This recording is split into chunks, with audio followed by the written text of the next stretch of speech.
Bonjour à tous. Nous sommes venus adorer le Seigneur. Alors, est-ce qu'il y a des nouveaux ce matin parmi nous? Sois béni.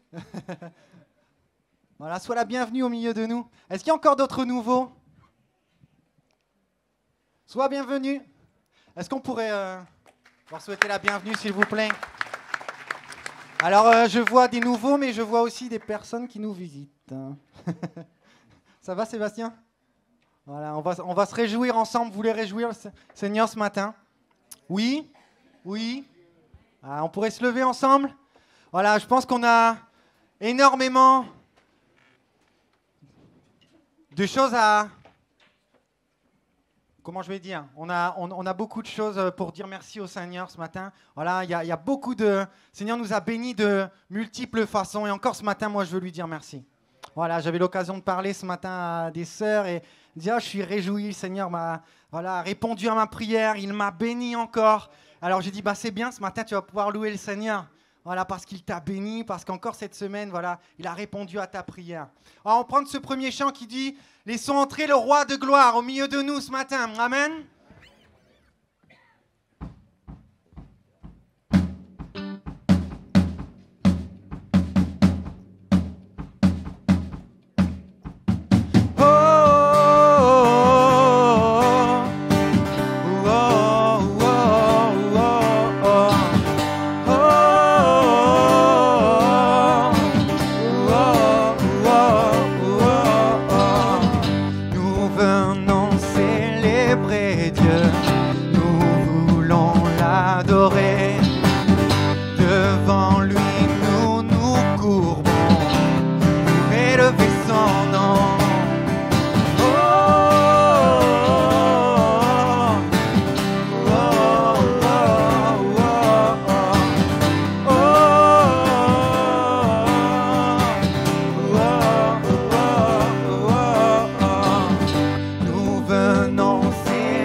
Accueillons notre Dieu, accueillons notre Dieu, il est le merveilleux, glorieux, majestueux.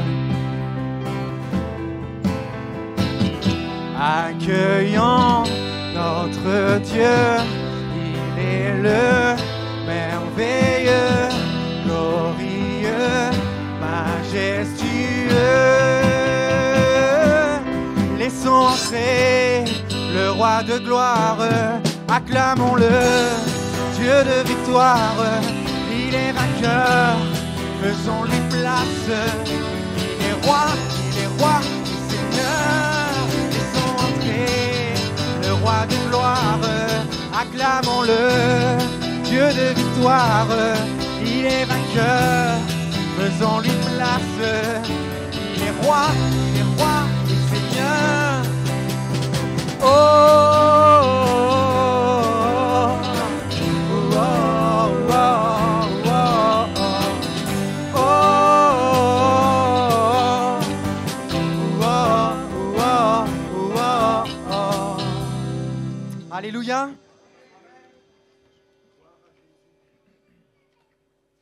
C'est si bon de louer son nom. Amen. Vous êtes là? Tout le monde est réveillé? Oui. Alléluia. On va prendre ce chant qui dit « C'est si bon, Seigneur, de louer ton nom ».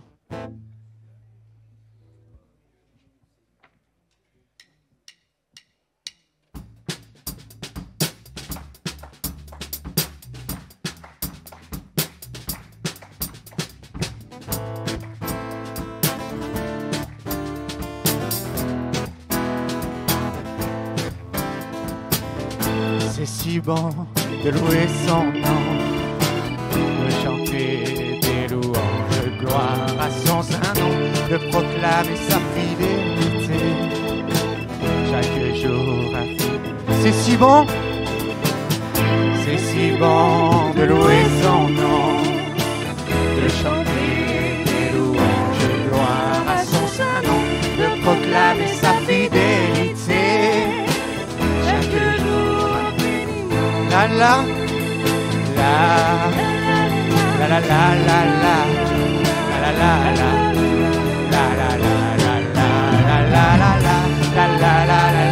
la la la. C'est si bon l'église. C'est si bon de louer son nom, de chanter des louanges de gloire à son saint nom, de proclamer sa fidélité chaque jour infiniment. C'est si bon de louer son nom, de chanter des louanges de gloire à son saint nom, De proclamer sa fidélité chaque jour. La la.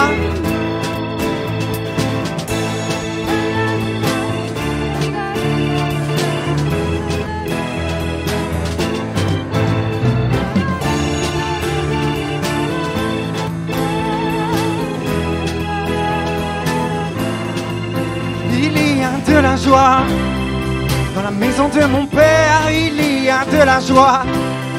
Pas besoin de changer d'air, nous venons célébrer et chanter ce que Dieu fait, car nous étions perdus et Jésus nous a sauvés.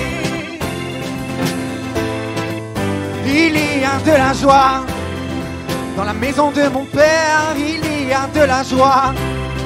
Pas besoin de changer d'air, nous venons célébrer et chanter ce que Dieu fait, car nous étions perdus, mais Jésus nous a sauvés. Il nous a sauvés.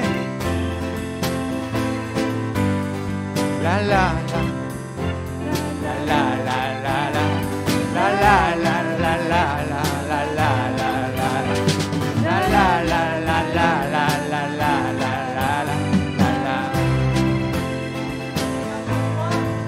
Il y a de la joie dans la maison de mon père, il y a de la joie.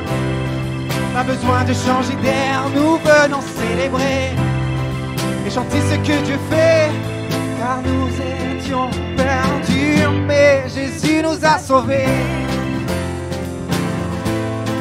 Il nous a sauvés. Il nous a sauvés. Il nous a sauvés.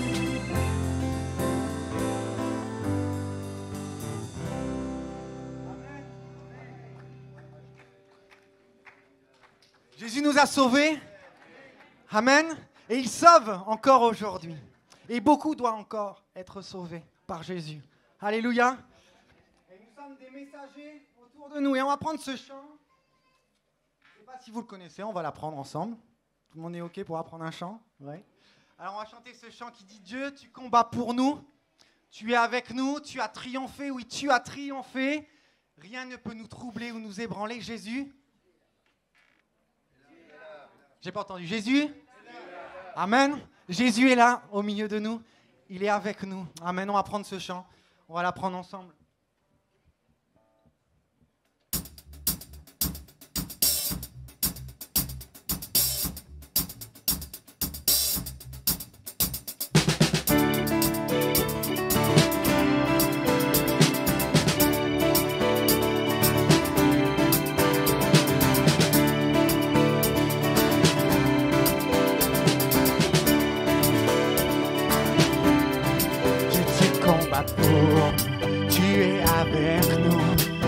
as triomphé, Jésus a triomphé. Rien ne peut nous trouver ou nous ébranler. Jésus, tu es là, portant tous nos fardeaux, couvrant notre honte. Tu as triomphé, tu as triomphé. Rien ne peut nous trouver ou nous ébranler. Jésus, tu es là. Je vivrai, oui à jamais, par ta divine résurrection. Tu vis en moi et je suis libre au nom de Jésus.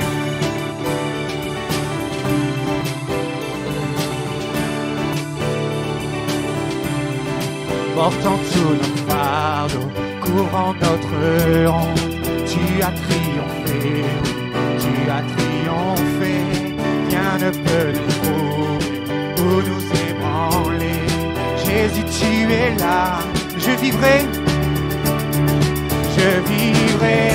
oui à jamais, par ta divine résurrection.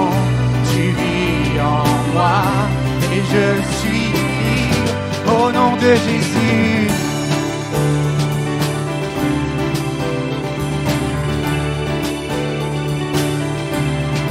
Je vivrai, je ne mourrai pas, je le déclare et je t'élève. Fils révélé, je suis guéri au nom de Jésus.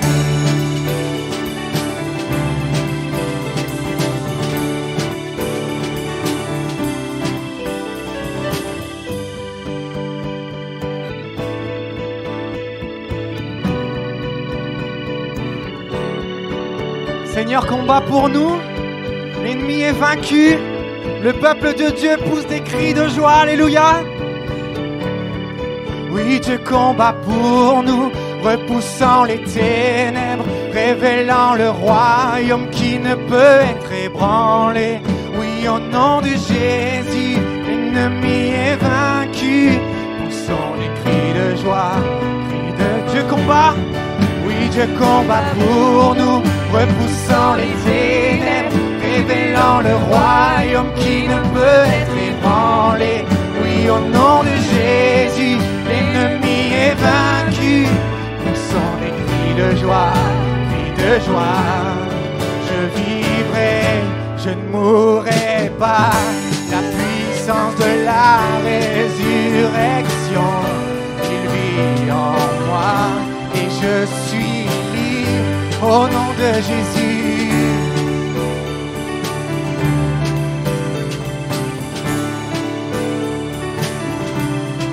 Je vivrai, je ne mourrai pas, je le déclare et je t'élève. Fils révélé, tu guéris au nom de Jésus.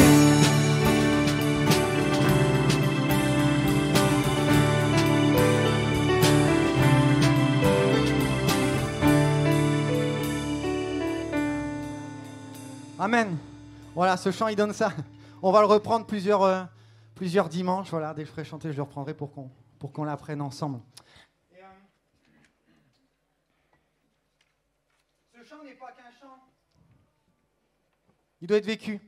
Voilà. Quand on chante, tout ce qu'on chante, il faut le vivre. Sinon, voilà, on peut écouter du Johnny. Ou peut-être pas. Mais voilà, tout ce qu'on chante, je pense qu'il faut le vivre.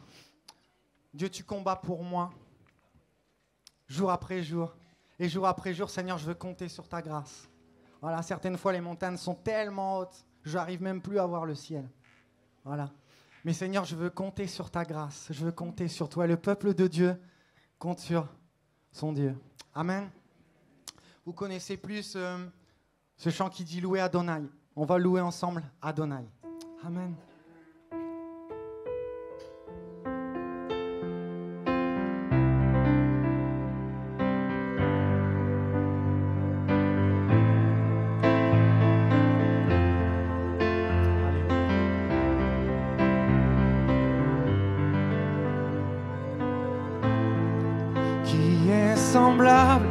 au lion, à l'agneau, assis sur le trône.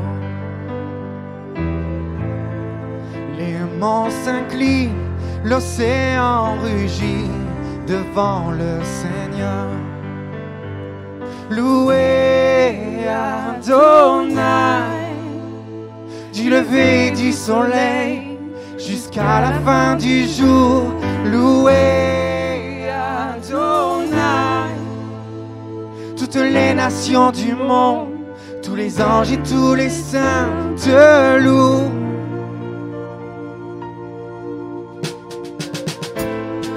Qui est semblable au lion, à l'agneau, assis sur le trône. Les monts s'inclinent, l'océan rugit devant le ciel.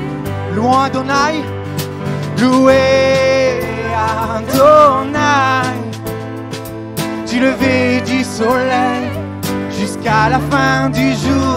Louez Adonai, toutes les nations du monde, tous les anges et tous les saints te louent. Adonai, du lever du soleil jusqu'à la fin du jour. Louez Adonai, toutes les nations du monde, tous les anges et tous les saints te louent. Qui est semblable? Qui est semblable au lion, à l'agneau?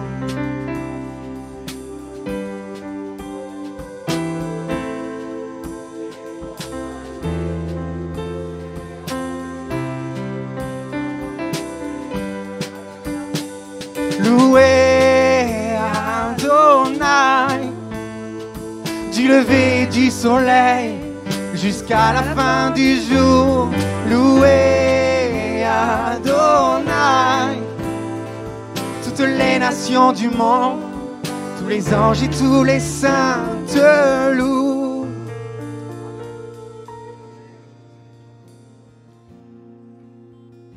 Oui, je te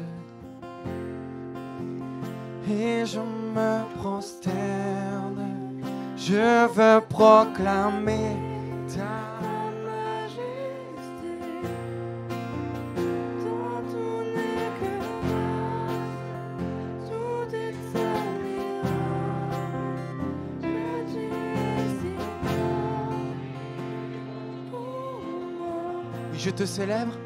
Oui, je te célèbre et je me prosterne. Je veux proclamer ta majesté. En toi tout n'est que grâce, tout est admirable. Dieu, tu es si grand et bon pour moi.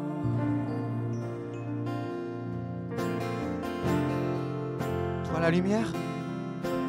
Toi la lumière qui a vu nos ténèbres. Ouvre mes yeux, je veux voir. Grâce et bonté que mon cœur adore. Mon âme aspire après toi. Oui, je te célèbre. Oui, je te célèbre et je me prosterne. Je veux proclamer ta majesté. En toi tout n'est que grâce, tout est admirable. Dieu, tu es si grand et bon pour moi. Roi de tout temps, vers toi montent nos hommages. La gloire au plus haut des cieux. Sur cette terre, tu t'es fait misérable, humble et petit, par amour. Oui, je te célèbre et je me prosterne. Je veux proclamer ta majesté.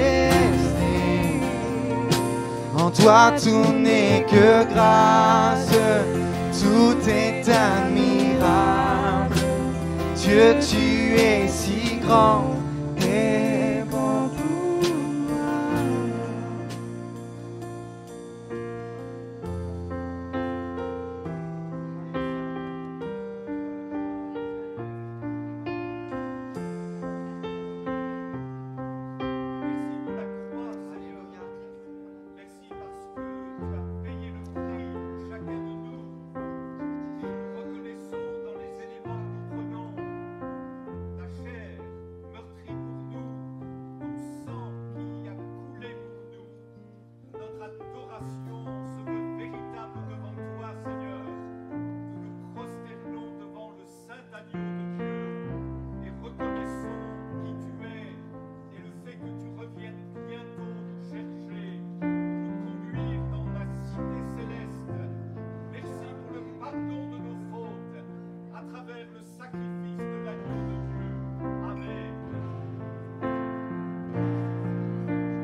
Je ne saurai jamais le prix de tout ce que tu as su.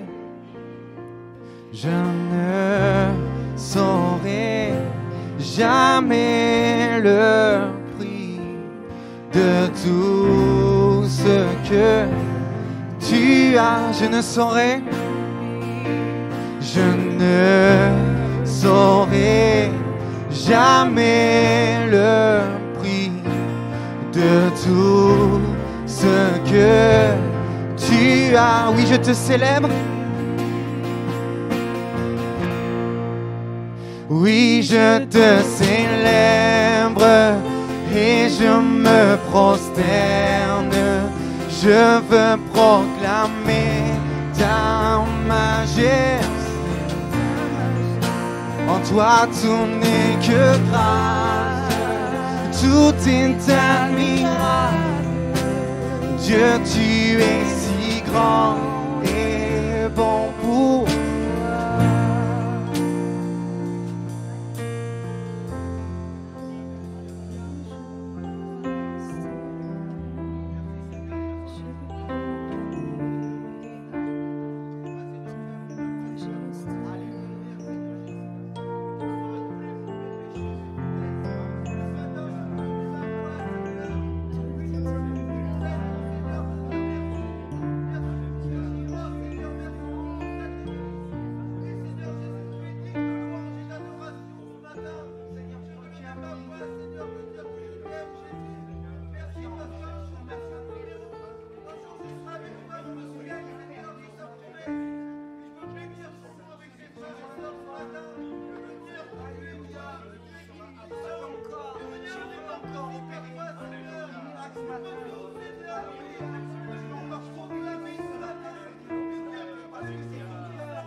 entendre la parole, j'aimerais chanter ce chant qui dit « Ouvre les yeux de mon cœur ».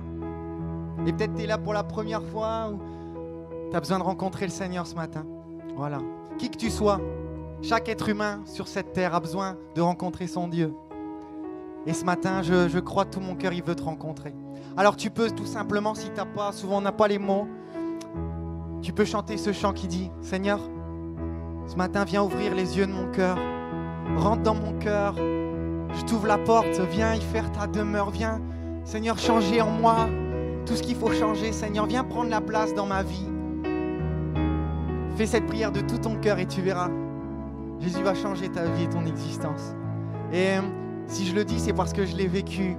Seigneur a tout changé. Je vais seulement dire, Seigneur, viens dans mon cœur. Tu vois comme je suis misérable. J'ai rien. Je ne suis pas digne d'être devant toi. Seigneur, viens faire quelque chose pour moi. Seigneur, il a changé ma vie.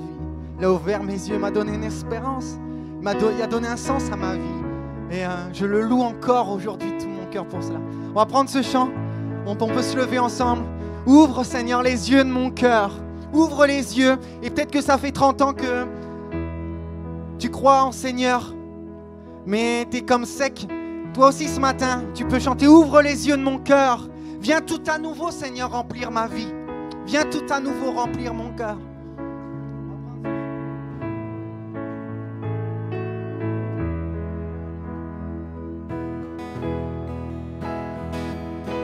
Ouvre les yeux de mon cœur, Père.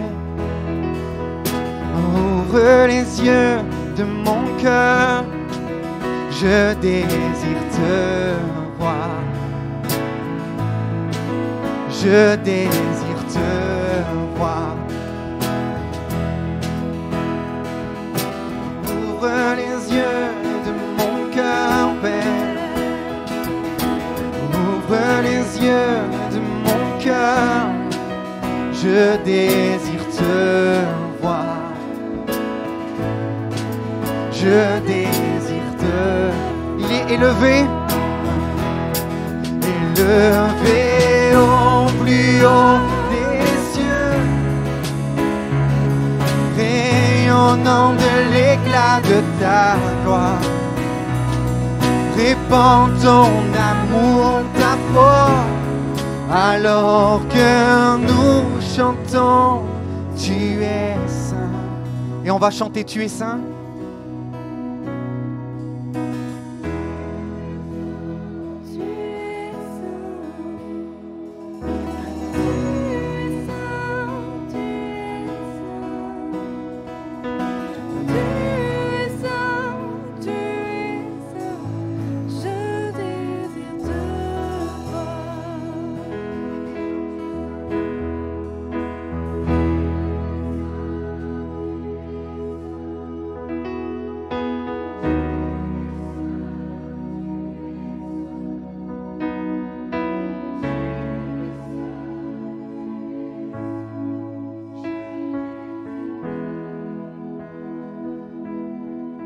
On rechante, ouvre les yeux, dernière fois. Ouvre les yeux.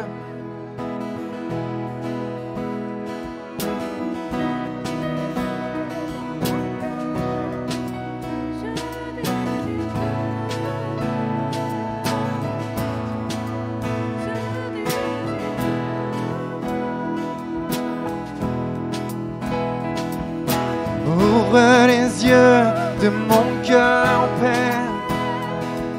Ouvre les yeux de mon cœur.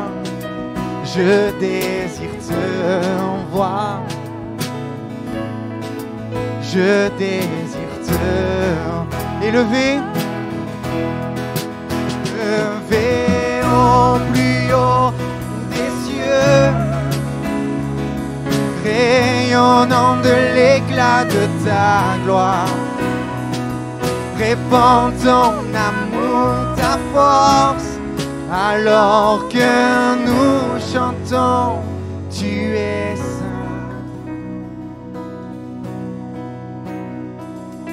Tu es saint.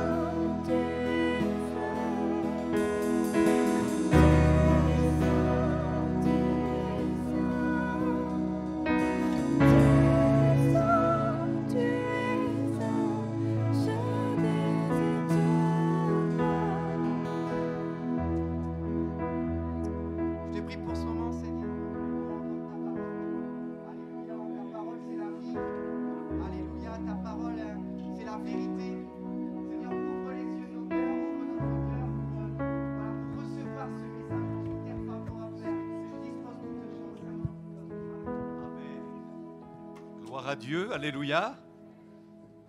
On vous avait annoncé un invité, il est au milieu de nous, amen. Que Dieu le bénisse abondamment, lui laisse toute la place, notre frère est là notamment, pour l'inauguration du local La Rencontre qui aura lieu cet après-midi. Vous êtes tous invités. Que Dieu bénisse donc notre frère, alléluia. On salue aussi son épouse, hein, Malika, amen. Voilà, je suis très heureux d'être au milieu de vous ce matin. Bonjour à chacun. J'espère que vous allez bien. Voilà. Je salue donc tout le monde dans le Seigneur. Voilà, merci au pasteur Daniel Baudelec pour son invitation.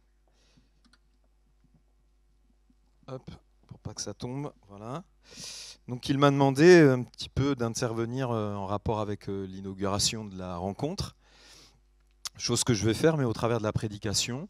Je ne vais pas rappeler les choses sur le plan historique, mais plutôt sur le plan de la prédication, au travers de la prédication. Alors ce que je voudrais partager avec vous ce matin, peut-être paraître ardu pour personnes nouvelles qui sont là. J'ai vu qu'il y avait des personnes nouvelles qui étaient là ce matin.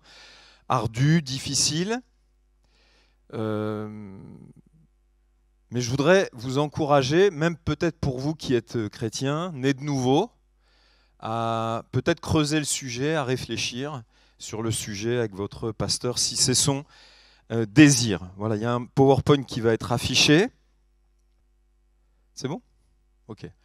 Le titre de mon message ce matin, c'est « Devenir une église missionnelle ».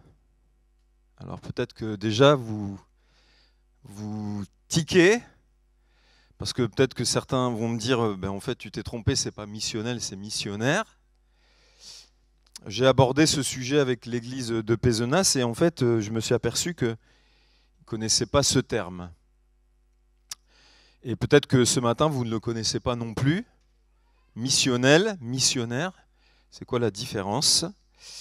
Nous sommes beaucoup plus familiers avec le terme missionnaire qu'avec le terme missionnel, qui est un terme qui a fait son apparition il y a quelques années en arrière. Alors je vais tout simplement au travers d'un dessin, bien sûr on lira la parole de Dieu ensemble, mais peut-être mettre plus en évidence ce que ça peut signifier ou ce vers quoi ça voudrait tout simplement nous amener. Peut-être que c'est un terme dont vous découvrez même l'existence ce matin et dont vous ne connaissez pas la définition. Alors pour vous aider à comprendre, donc j'ai mis ce dessin. Alors ce dessin, comment l'interpréter ? Vous avez remarqué que c'est bien écrit « devenir ». Et vous m'avez souvent entendu parler de devenir dans l'œuvre de Dieu. Une personne en Christ est en devenir, sur la base, bien sûr, de ce qu'elle est déjà dans le Seigneur, en vertu non pas de ses propres mérites, ses propres œuvres, mais en vertu de l'œuvre de Christ. Amen. En vertu de Christ auquel il a été uni au moyen du Saint-Esprit. Donc il est déjà quelque chose qu'il devient de manière pratique et qui est de plus en plus manifesté au monde. Voilà. Un monde qui vit dans les ténèbres. Donc vous voyez que ce schéma ou ce dessin, en fait, met en évidence quelque chose de particulier. Vous avez plusieurs flèches sur le premier, où donc plusieurs choses semblent se concentrer sur ce qui est non pas l'église, mais un lieu de culte. D'accord ?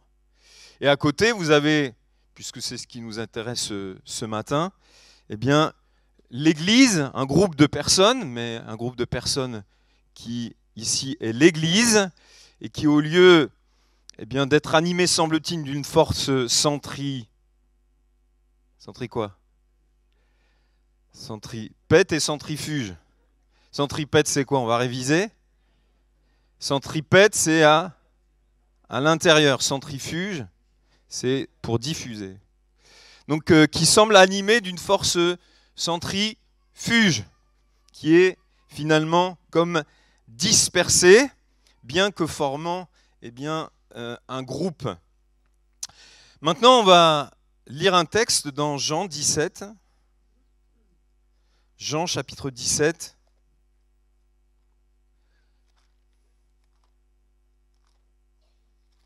Jean chapitre 17, et nous lisons à partir du verset 15.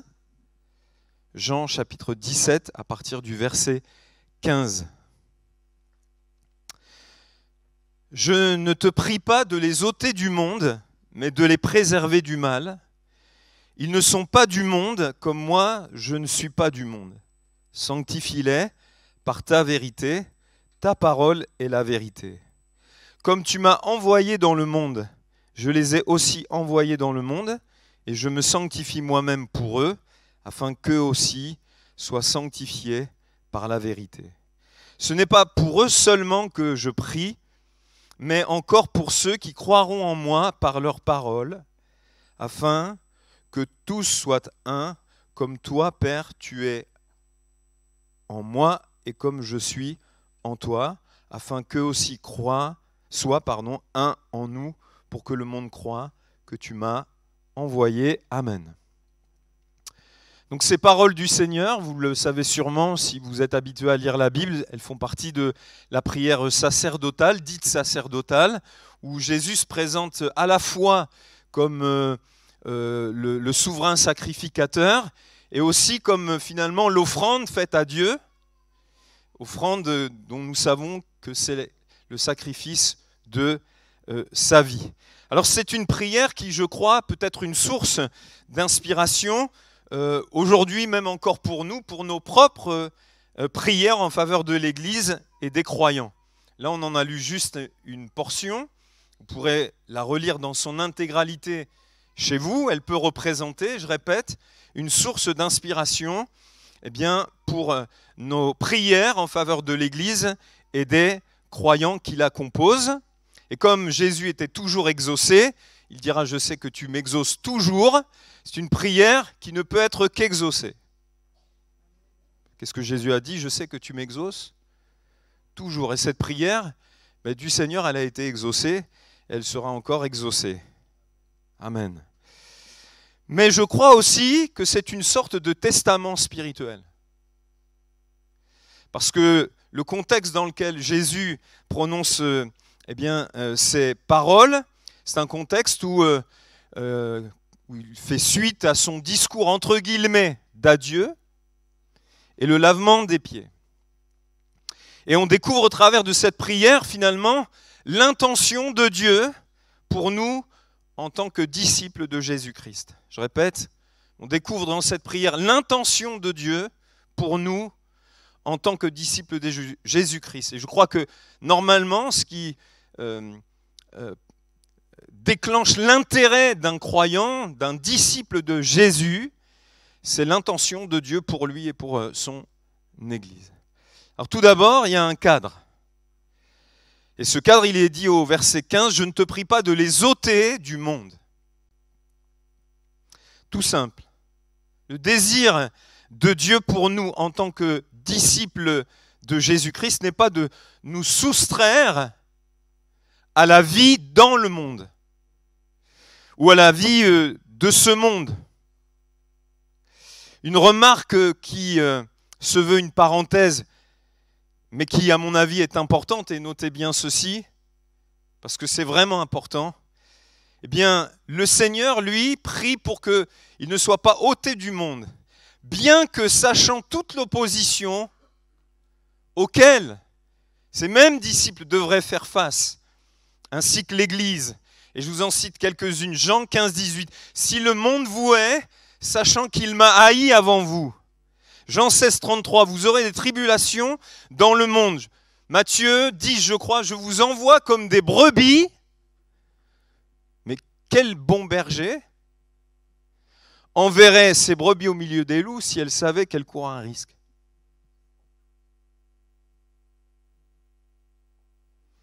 Alors qu'est-ce que ça signifie ? Ça signifie tout simplement, alors que Jésus s'est livré lui-même à la mort pour que ses brebis lui appartiennent, cela montre combien il a confiance dans la foi qui les anime. Je répète, combien il a confiance dans la foi qui anime ses croyants, parce que c'est lui-même qui l'a suscité. Encore faut-il être né de nouveau. Parce que vous m'avez souvent entendu le dire, mais je le répète et je le répète et je le répéterai sans cesse. Quoique je me disais sur ma chaise tout à l'heure, est-ce que finalement ça vaut le coup de le répéter, puisque Jésus a dit laissez le blé et l'ivraie croître ensemble. Donc il dit concrètement, vous occupez pas de l'ivraie. Mais au-delà de cette réalité, il faut quand même être conscient qu'on peut être dans un groupe de personnes qui s'appelle l'Église, mais qu'on ne soit pas membre au sens spirituel de l'Église, parce qu'on n'est pas né de nouveau. Et après, on peut s'étonner que ces gens retournent en arrière. Mais je crois vraiment que la foi a été donnée une fois pour toutes aux saints, et que malgré tout ce que Jésus sait des dangers que les brebis rencontreront dans ce monde, qui, comme bon berger, enverrait ses brebis au milieu des loups, ou comme au milieu des loups. Je crois qu'il est celui qui suscite la foi et qui l'amène à la perfection. Amen. C'est lui qui nous donne cet esprit de persévérance, cette foi qui tient jusqu'au bout. Mais je continue, c'était ma parenthèse et je la ferme. Mais l'Église existe à la fois dans sa forme réunie, et bien souvent nous avons cette seule notion de l'Église dans sa forme réunie. Mais je crois aussi que l'Église existe dans sa forme dispersée. L'Église n'est pas seulement l'Église lorsqu'elle se réunit, l'Église est aussi l'Église quand elle est dispersée. Peut-être que vous ne serez pas d'accord, et vous avez le droit, et ça ne me gêne pas. Mais je répète, l'Église n'est pas seulement l'Église quand elle est réunie, l'Église est aussi l'Église quand elle est dispersée. Amen. Qu'est-ce que ça veut dire concrètement? Eh bien, chaque fois qu'un disciple de Christ se trouve au travail, à l'université, au lycée, au restaurant, en famille, va au boulanger, habite là où il habite, vit où il vit, fait du sport là où il fait du sport, parce qu'il a le droit de faire du sport, s'implique dans une association dans laquelle il s'implique, chaque fois qu'il est quelque part présent ici, chaque fois qu'il répond à l'invitation d'un ami ou qu'il invite des amis, c'est l'Église qui se trouve là où il est. Même si elle est dans sa forme dispersée. C'est l'Église qui se trouve là où il est, même si elle est dans sa forme dispersée. Sur une semaine de 168 heures, il y a 168 heures dans une semaine, un disciple de Jésus-Christ va passer, grosso modo, environ 95, 96, 97% de son temps dispersé au milieu du monde. Alors, ce n'est pas une exhortation ce matin. C'est simplement peut-être une prise de conscience ou une direction dans laquelle il nous faut réfléchir. Parce que vous savez, il y a différents types d'églises. Il y a les églises dites traditionnelles ou classiques. Aujourd'hui, il y a des églises qu'on dit attractionnelles. Ça se dit. C'est-à-dire qu'il y a toute une stratégie qui se développe pour attirer les gens, pour les faire venir. On parle aussi d'églises émergentes. Et puis il y a les églises missionnelles. Et c'est ce dont je voudrais vous parler ce matin, sans jugement de valeur. Parce que ce n'est pas mon propos. Donc je disais que sur une semaine de 168 heures, un disciple de Jésus va passer environ entre 95 et 97% de son temps au milieu du monde. Et la volonté du Seigneur, en priant que les disciples, donc l'Église, ne soient pas ôtés du monde, c'est qu'ils évoluent non pas en vase clos, mais qu'ils soient au contact des autres et qu'ils puissent rayonner à leur contact. Or, malheureusement, il y a une proportion de chrétiens et d'églises, mais les deux vont ensemble, puisque je vous parle d'églises dispersées, qui, bien que vivant dans le monde, vivent en vase clos, vivent sans relation avec les gens de ce monde. Ne serait-ce que déjà leurs voisins. J'ai déjà entendu des chrétiens me dire, moi je veux pas de relation avec mes voisins.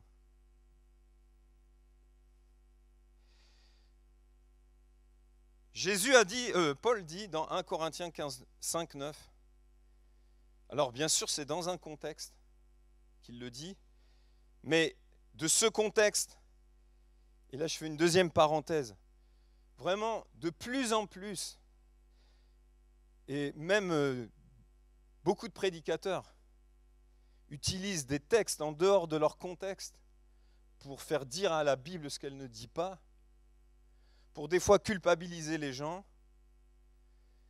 Et il y en a un en tout cas en particulier, sans la foi il est impossible d'être agréable à Dieu. Combien de fois ce texte il est utilisé de la mauvaise manière dans un contexte où encore une fois l'auteur s'adresse aux Hébreux qui à cause de la persécution sont tentés de revenir au sacrifice du judaïsme, et il leur dit le principe de la foi. Il parle du principe de la foi. Il ne parle pas du fait que ça arrive à un chrétien de passer par des moments de doute, de crise. Dieu s'en sert de ces moments de doute et de crise pour maturer notre foi. Ou alors, le Saint-Esprit est donné à ceux qui lui obéissent, mais qui obéissent à la règle de la foi. Parce que si le Saint-Esprit est donné seulement à ceux qui obéissent, dans le sens où ta vie est nickel, il n'y a personne ici. Paul dit aux Galates, est-ce par la prédication de la foi ou par les œuvres que vous avez reçu l'Esprit? Donc, vraiment, ça me fatigue d'entendre combien de fois on utilise des textes de la Bible sans considérer le contexte pour leur faire dire ce que la Bible ne dit pas. Et donc, dans un contexte particulier, 1 Corinthiens 5, 9, il dit « Je vous ai écrit dans ma lettre de ne pas avoir des relations avec les impudiques, non pas d'une manière absolue, c'est-à-dire avec tous les impudiques, mais avec les impudiques de ce monde ou les cupides et les ravisseurs ou avec les idolâtres. Autrement, il vous faudrait sortir du monde. » Quelque part, Paul, il dit c'est normal que vous ayez des contacts avec les impudiques, que vous ayez des contacts avec les homosexuels. Mais bien sûr que si, c'est ça. Et nous, de par la moralité chrétienne qui peut nous animer quelquefois, on peut, au lieu d'avoir des relations avec eux, les voir comme des gens qu'il ne faut surtout pas fréquenter, les juger, les condamner.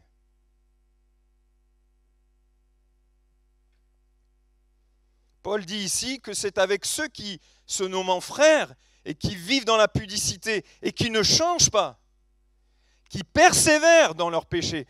Et d'ailleurs, j'ai du mal à imaginer que ce soit vraiment des gens qui vont persévérer jusqu'au bout dans leur impudicité s'ils sont vraiment chrétiens. Ouais. J'ai du mal à imaginer que le Saint-Esprit qui vit en quelqu'un l'amène à persévérer jusqu'au bout dans son impudicité. Il peut peut-être tomber comme David, mais être amené à la repentance. Alors je vais vous lire quelque chose, ça va peut-être être un petit peu long, pas trop long, un petit peu. C'est ce qu'a dit un homme qui s'appelle Daniel Liecki, professeur de missiologie.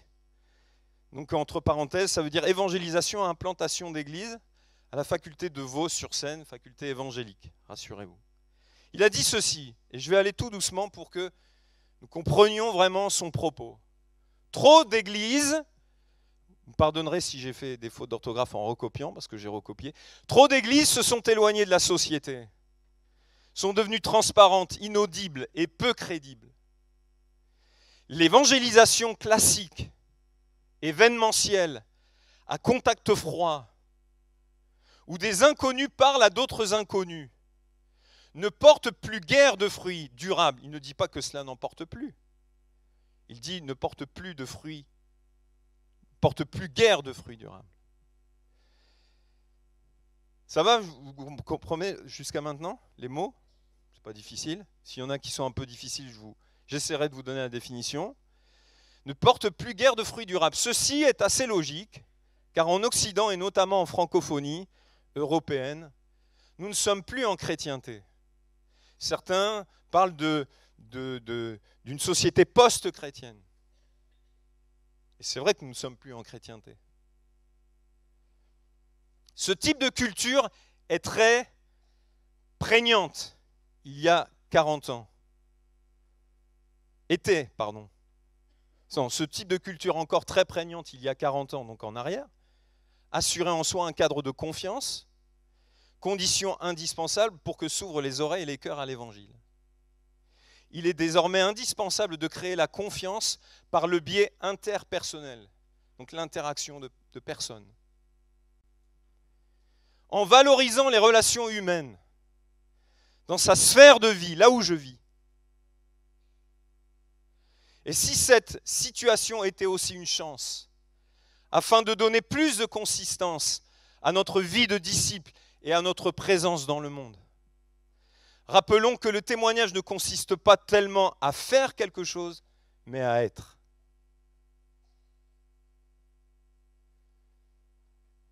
Donc vous voyez tout ce qui est concentré sur le lieu de culte. Ça peut nous parler de tout ce qu'on peut faire, mais de ce aussi sur quoi converge toute notre vie. Continue. Si nous voulons que notre Église devienne plus conforme à ses valeurs intrinsèques, c'est-à-dire qui sont liées à sa nature même, et au but divin d'origine, donc aussi plus pertinente pour les autres, nous pensons souvent à tort qu'il s'agit de faire plus. Mais une Église missionnelle n'a pas davantage d'activité qu'une Église classique, elle en a peut-être moins. Par contre, elle fixe d'autres priorités. Pour les disciples, il ne s'agit pas de céder à une dichotomie. Qu'est-ce que c'est qu'une dichotomie? À une sorte d'opposition, ou alors à une séparation, mais plutôt une opposition ici. Et quelle est cette dichotomie entre vie d'église et vie normale? Et en fait, ce que j'aimerais que nous comprenions, c'est que être au travail, dans sa famille, au sport, aller au boulanger, eh bien, c'est servir Dieu quand on incarne les valeurs du royaume. Et malheureusement, nous mettons souvent l'accent sur le service au sein de l'Église. Mais quand tu es au boulot et que tu incarnes les valeurs du royaume, quand tu es au boulanger, quand tu es en famille, quand tu es à tel ou tel endroit, eh bien, tu sers Dieu. Et malheureusement, on a trop dissocié les choses. Malheureusement. Et j'ai commis cette erreur. Parce que moi, quand je me suis converti, ce qu'on me disait, c'était... Alors, ne tombons pas dans l'excès inverse, de dire il n'y a plus besoin de vie d'église. Vous allez voir que ce n'est pas du tout ça. Mais on m'a tellement bourré le crâne en me disant qu'il fallait être à toutes les réunions, j'y étais, il n'y a pas de souci. À côté de ça, j'avais un caractère détestable pour ma femme, parce que ça ne me changeait pas vraiment d'assister à des réunions. Ce qui m'a changé ou qui a commencé à me changer, c'est mon intimité avec Dieu. Et le problème, c'est que des fois, eh bien, on peut complètement délaisser notre intimité avec Dieu au profit de la vie d'église.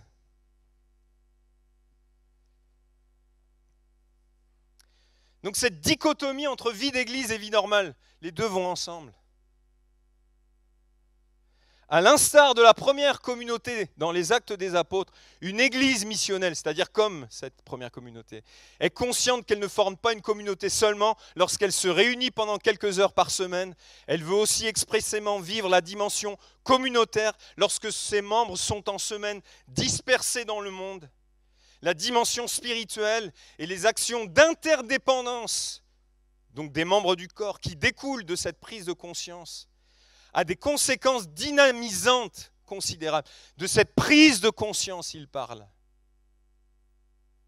Est-ce qu'il y a besoin de prise de conscience dans l'Église d'aujourd'hui? La dimension spirituelle, je répète, et les actions d'interdépendance qui découlent de cette prise de conscience a des conséquences dynamisantes considérables. Cela signifie que l'Église est constamment proche au travers de ses membres et de manière naturelle de la famille, des voisins, des collègues, de la cité, du quartier, partout. Enfin, je termine, et autres amis pas encore croyants. Le mouvement centrifuge, aller vers l'extérieur, n'est pas la seule dimension d'une église missionnelle. Celle-ci vit aussi sa dimension centripète, c'est-à-dire se rassembler, Vous voyez, un équilibre. Et c'est la bonne articulation et l'interaction des deux dimensions qui caractérisent véritablement l'Église missionnelle. Afin de donner corps à ce grand potentiel, 3 choses doivent se produire en même temps. 1, la mise en place des cultes, célébrations, petits groupes, activités jeunesse, des services diaconaux, etc. Une communauté missionnelle s'aligne sur les besoins des fidèles et de leurs voisins, collègues, amis qui ne sont pas encore croyants. Est-ce que, par exemple, tout ce qu'on fait, c'est compréhensible pour les gens du dehors? Quand on prend la Sainte Seine, est-ce qu'ils comprennent vraiment ce qu'on est en train de faire?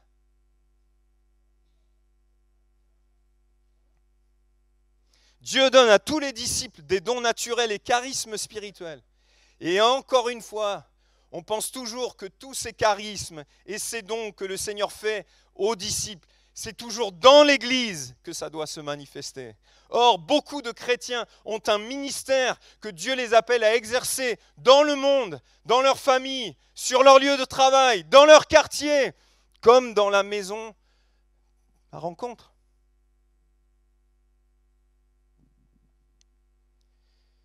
Oui, parce que tous ont des charismes spirituels. Vous allez dans Romains 12, je crois, ou 13. Et puis troisièmement, une église missionnelle se positionne clairement comme partenaire des disciples et comme prolongement de leur témoignage dans leur vie respective. Donc le but, quelque part, de cette église missionnelle, c'est d'œuvrer, de travailler à cette prise de conscience de chaque disciple, à la découverte de leur charisme et à les encourager à les exercer là où Dieu les place. Amen. Maintenant, je reviens à mon message et je vais bientôt terminer. Vous savez, quand je parle d'églises dispersées, il y a un moment donné, l'église de Jérusalem, ils étaient tous ensemble. Il y avait des bonnes valeurs, parce qu'ils veillaient à ce qu'aucun d'eux au milieu d'eux ne manque de quoi que ce soit. Mais par contre, ils en sont arrivés à vivre comme en vase clos et en autarcie. Et il a fallu que Dieu envoie la persécution pour que cette église elle soit dispersée.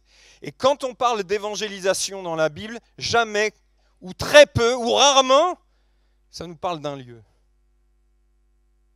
Mais de disciples qui sont en mouvement là où Dieu les place. Au travail, dans leur quartier, partout.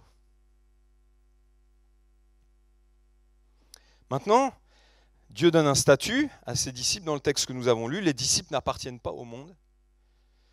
Mais les croyants, même s'ils n'appartiennent pas au monde, sont confrontés à des croyants, à des non-croyants, qui, eux, appartiennent encore au monde dans le développement du Seigneur. Parce que c'est à la fin qu'il dit « Je te prie pour ceux qui croiront au travers de leurs paroles ». Et ça, c'est un puissant encouragement. Parce que le Seigneur, et quelque part, j'en arrive à la fin tout de suite, quel puissant encouragement il est en train de nous laisser. Parce qu'il est en train de nous dire, eh bien, que votre parole, elle soit acceptée ou rejetée, de toute façon, certains croiront au travers de vous. Il y aura des poissons dans le filet. C'est ce que le Seigneur est en train de dire. Alors le statut, c'est que nous n'appartenons plus au monde, mais les gens auxquels nous sommes confrontés ne sont pas encore croyants et appartiennent encore au monde. Pourquoi je dis ça? Parce qu'une des conséquences pratiques que j'y vois pour une église missionnelle, c'est que nous devons cesser d'imposer ou de présenter notre morale chrétienne à ceux qui n'appartiennent pas encore à Dieu et qui sont encore du monde. Qu'est-ce que je leur présente? Ma morale chrétienne? Ou est-ce que je leur présente Jésus de manière incarnée déjà? Et à un moment, puisque Jésus dit, ils croiront par leur parole, par la parole aussi.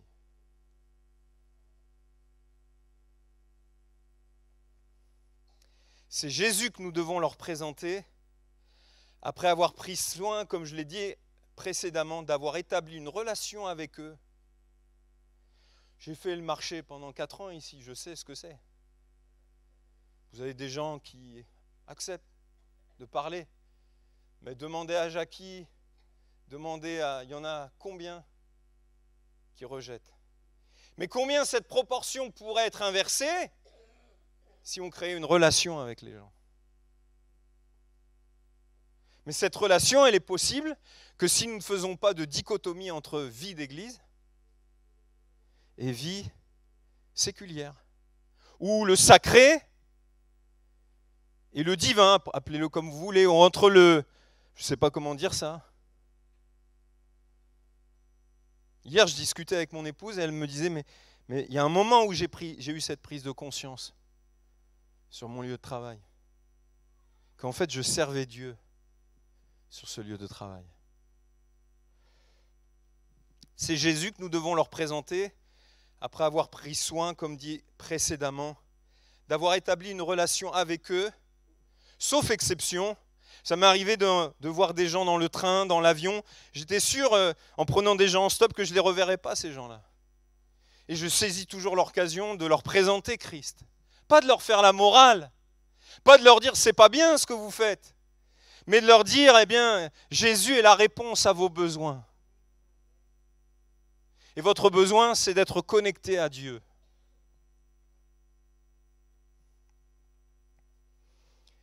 Et combien des fois de chrétiens, peut-être bien intentionnés, ou même nous avons fait cette erreur, d'aborder les gens plus sous l'aspect non pas de leurs besoins, mais de leurs fautes. Ou sans le faire de cette manière aussi directe, leur faire comprendre que la manière dont ils vivaient, c'est sûrement pas comme ça. Tu as peut-être fait ça avec tes enfants. Vous savez, Gaëtan Brassard, qui est un pasteur au Québec, disait « Quand on veut communiquer de la moralité chrétienne à des gens qui sont morts, c'est comme si on mettait un beau maquillage sur un gars ou une fille dans un cercueil. Tu ne peux pas vivre, en fait, parce que tu n'as pas reçu la vie spirituelle qui te rend capable de vivre ça. » Et combien de parents, combien moi j'ai fait cette erreur de dire à mes enfants, fais pas ça, c'est pas bien. Bien sûr, dans l'absolu, c'est vrai. Bien sûr, c'est vrai dans l'absolu. Mais il faut faire attention comment on fait les choses.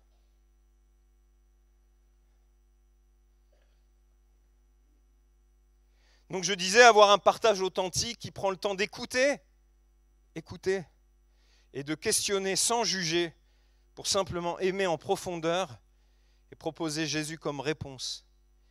Et c'est la foi en Jésus qui produira les changements nécessaires dans la vie de ces personnes. Amen. Enfin, la ressource ici, c'est la parole de Dieu. J'ai oublié de le mettre, je m'en rends compte à l'instant. Jésus dit, la parole de Dieu qui est la vérité, qui nous sanctifie, c'est-à-dire nous met à part en vue de plusieurs choses.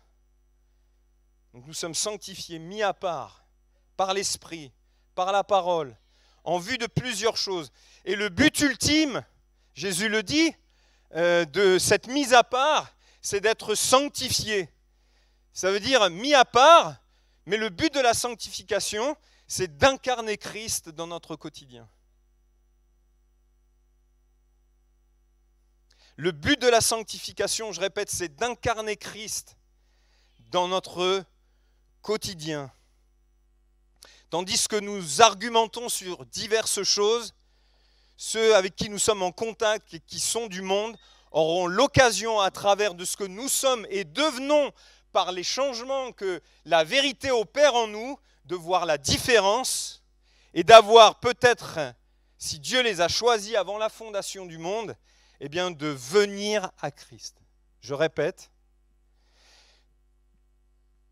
tandis que nous argumentons sur plein de choses quelquefois, ceux avec qui nous sommes en contact, avec qui nous avons lié une relation et qui sont encore dans le monde, auront l'occasion, au travers de ce que nous sommes et devenons, par les changements que la vérité opère en nous, de voir la différence et d'avoir l'envie de venir à Christ. Amen. Et la mission, c'est 3. Tu peux continuer. 4. Oui, voilà, 3. Les disciples sont envoyés dans cette perspective que nous venons de considérer. Il s'agit plus d'être une évangélisation que de faire de l'évangélisation. Je répète, parce qu'il y a des mots-clés, il s'agit plus d'être une évangélisation que de faire de l'évangélisation. Et l'Église missionnelle a plus un rapport avec non pas ce qu'elle fait, mais ce qu'elle est. La mission, c'est, en fait, il faut que tu comprennes, tu es au boulot, tu es en mission. Tu es dans ta famille, tu es en mission. Tu es dans ton quartier, tu es en mission. Tu es au boulanger, tu es en mission. Alors, j'ai vu, je ne les ai pas repris ce matin, il y a un site internet que j'apprécie qui s'appelle toutpoursagloire.com. Il y a un écrivain qui a mis en évidence des pistes pour être missionnel. J'ai entendu Sébastien Geffroy, parce que je vous regarde de temps en temps, dire ici qu'il allait dans un café et que dans ce café, il prenait un café et il fréquentait régulièrement ce café. Et dans ce café, il nouait des contacts. C'est ça, être missionnel. Qu'est-ce qu'il fait là? Il s'amuse? Il sert Dieu? Il sert Dieu.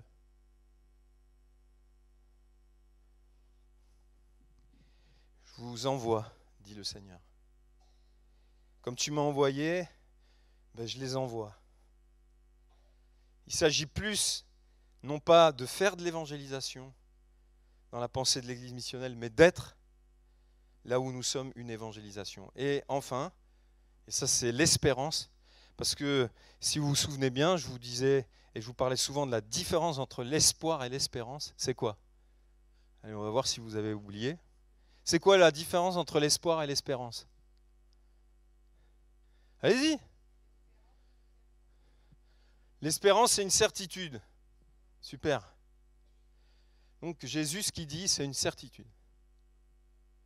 Il y en a qui, au travers de votre parole, qui donnera du crédit à ce que vous êtes, ou plutôt ce que vous êtes donnera du crédit à votre parole, et ce que vous êtes créera un climat de confiance avec les personnes.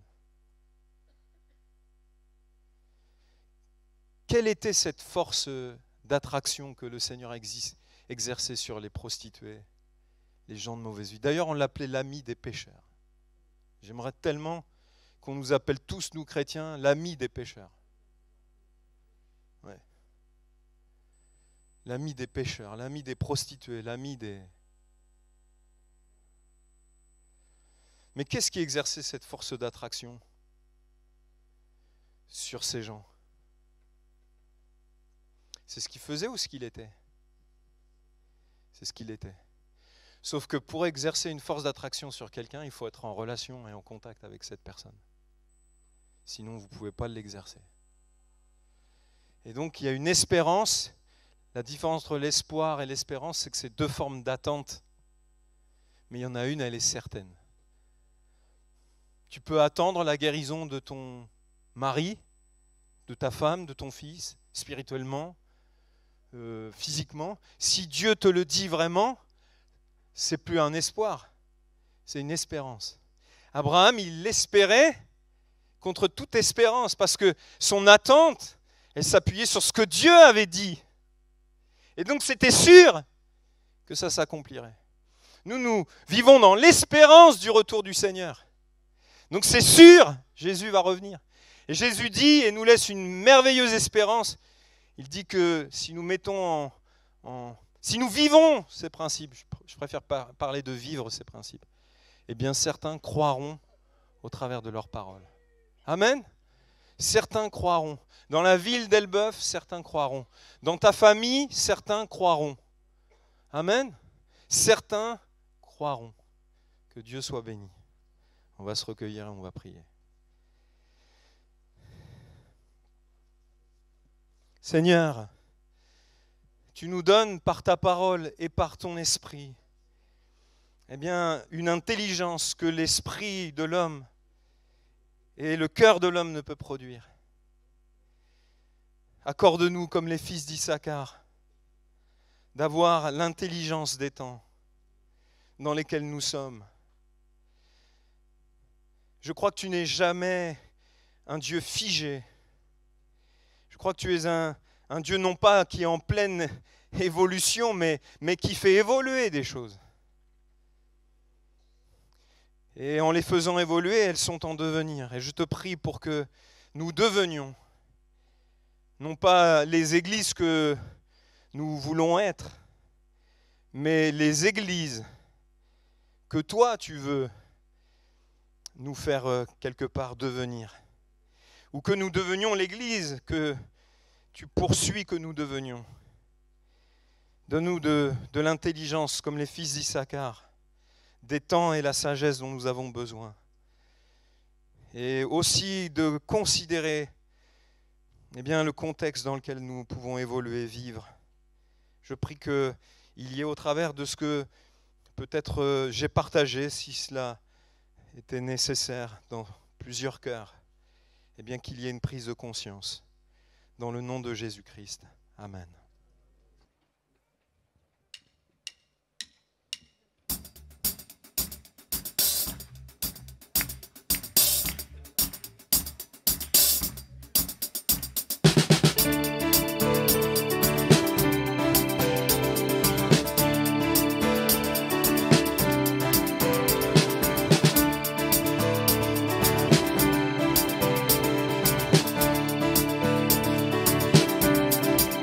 Tu combats pour nous, tu es avec nous, tu as triomphé, oui, tu as triomphé, rien ne peut nous troubler ou nous ébranler. Jésus, tu es là, portant tous nos fardeaux, couvrant notre honte. Tu as triomphé, oui, tu as triomphé, rien ne peut nous troubler ou nous ébranler. Jésus, tu es là.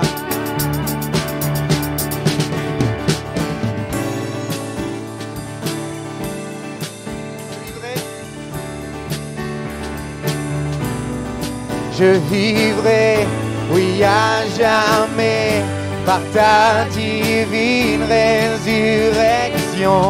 Tu vis en moi et je suis libre au nom de Jésus.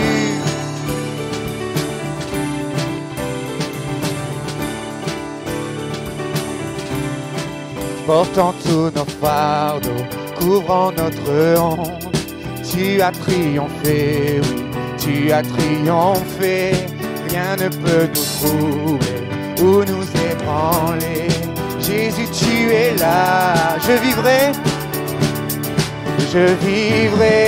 oui, à jamais, par ta divine résurrection. Tu vis en moi et je suis libre au nom de Jésus.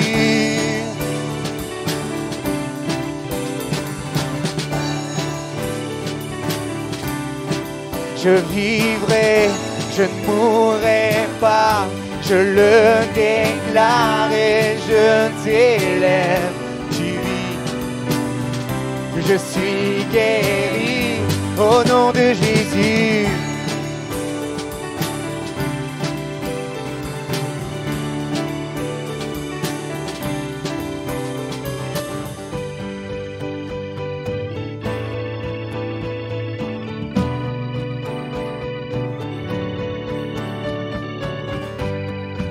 L'ennemi est vaincu au nom de Jésus. Amen. Autour de nous, dans les villes, les villages, Dieu, tu combats pour nous, repoussant les ténèbres, révélant le royaume qui ne peut être ébranlé. Oui, au nom de Jésus, l'ennemi est vaincu, poussant des cris de joie, cris de joie. Dieu, tu combats pour nous, repoussant les ténèbres, révélant le royaume qui ne peut être ébranlé. Oui, au nom de Jésus, l'ennemi est vaincu, poussant des cris de joie, cris de joie. Je vivrai, ne mourrai pas, la puissance de la résurrection. Il vit en moi et je suis libre au nom de Jésus.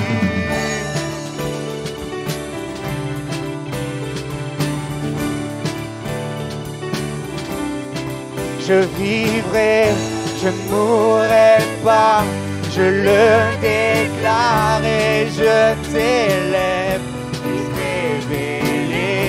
je suis guéri au nom de Jésus.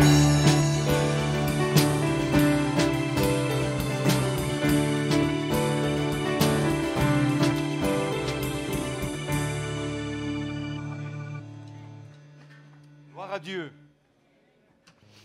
Voilà, nous passons aux annonces maintenant. Bienvenue à tous nos amis visiteurs, à ceux qui viennent peut-être pour la première fois, vous êtes venus depuis quelques fois, vous êtes les bienvenus au milieu de nous. Amen. Alors que le Seigneur bénisse Sébastien, Malika et les enfants. Amen. Bilan de la rencontre de femmes. Vous savez qu'il y a une rencontre de femmes à Clermont-Ferrand la semaine passée. On va demander à Patricia d'en dire quelques mots. Et puis ensuite, hier, il y a eu aussi une action avec les enfants dans le cadre de Cité Libre. Si Hélène n'est pas là, moins qu'elle soit avec les enfants de l'autre côté. Non, Hélène, tu peux déjà venir sur le devant, Hélène, hein, pour dire quelques mots de ce qui s'est passé hier.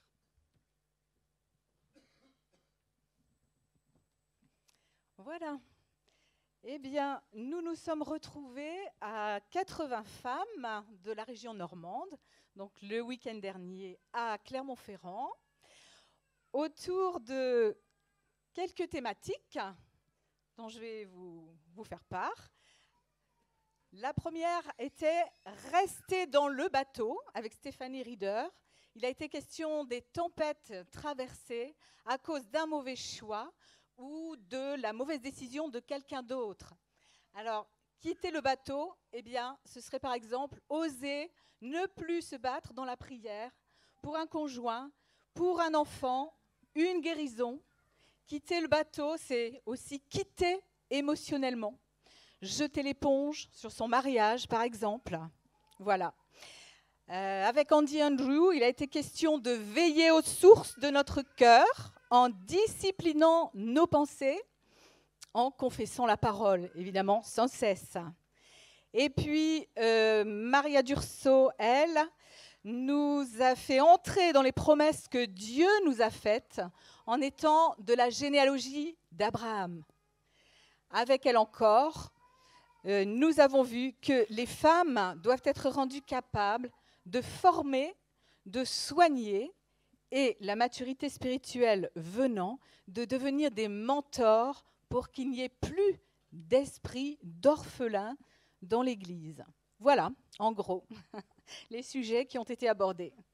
Tout cela dans une très bonne atmosphère spirituelle et de communion les unes avec les autres. On a appris à se connaître un petit peu plus aussi entre nous. Dieu soit béni. Amen. Il y avait à peu près 1700 femmes. Hein, gloire à Dieu. Bonjour à tous. Eh bien, hier, la journée de Cité Libre, donc c'était la reprise après la période estivale. Et bien, on a été grandement bénis, parce qu'on a eu 35 enfants, dont 5 nouveaux. Et cette année aussi, on collabore avec l'église de Louviers, qui se joint à nous, aussi bien au niveau moniteur qu'enfants. Voilà, merci à tous pour votre aide et vos prières. Alléluia. Oui, très bien. Amen. Alors, concernant nos rendez-vous cette semaine, mardi, il n'y aura pas de réunion, c'est le 1er novembre. Pas de réunion le matin, le soir. Jeudi, 15h, rendez-vous psaume. On arrive au numéro 10. Vendredi, réunion vide l'esprit. Et puis dimanche, on continue la thématique « Qu'est-ce que l'Église pour toi ?» On parlera de maturité. Et concernant disons, ce qu'on va vivre au mois de novembre, les points saillants, si vous voulez, vous avez une fiche au fond de la salle pour vous en informer, hein, de telle sorte que vous prépariez ça aussi dans la prière. Je vous ai envoyé par mail, mais peut-être que tout le monde n'a pas reçu, donc vous prenez une fiche avec l'ensemble du programme du mois de novembre.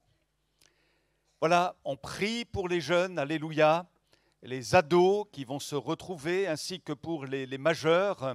Il y aura 2 temps forts, 2 temps distincts très forts pour les jeunes, et on veut vraiment porter cela dans la prière. La plupart de nos jeunes se sont tournés vers Jésus à l'occasion de camps. Donc vraiment c'est important, on les porte dans la prière. Grande friperie, la journée du samedi 12 novembre. Il y aura besoin d'aide, voir avec Catherine, Gisèle, Daniel, vous pouvez vous lever, hein, les amis, que voilà, ceux qui ont à cœur d'aller aider nos amis, ça se fera déjà en amont, hein, pas le jour même, mais en amont, il y aura besoin de bras. Donc, n'hésitez pas à contacter Catherine, Gisèle et Daniel. Exposition de calendrier dans le hall d'accueil, c'est le dernier jour. Remplissez le bulletin de commande, réglé à la librairie. Il y a aussi l'abonnement, le réabonnement 2023 à la revue Pentecôte, 37 €, 40 pour l'année. Dernier délai le dimanche 20 novembre. Voilà, offrande à votre disposition. Des troncs sont mis en place aux 2 sorties. Voilà, inauguration de la rencontre. Donc, vous avez une photo pour vous donner une idée. La rue Mouchel qui se situe perpendiculairement à l'ami Caline, rue Martyr. Venez découvrir aujourd'hui le local, 174 rue Charles Mouchel. Visite à partir de 15h30 jusque vers 17h30. Vous pouvez apporter aussi un gâteau. Covid, restons prudents, soyez bénis. Alléluia. Bon retour à chacun. À très bientôt.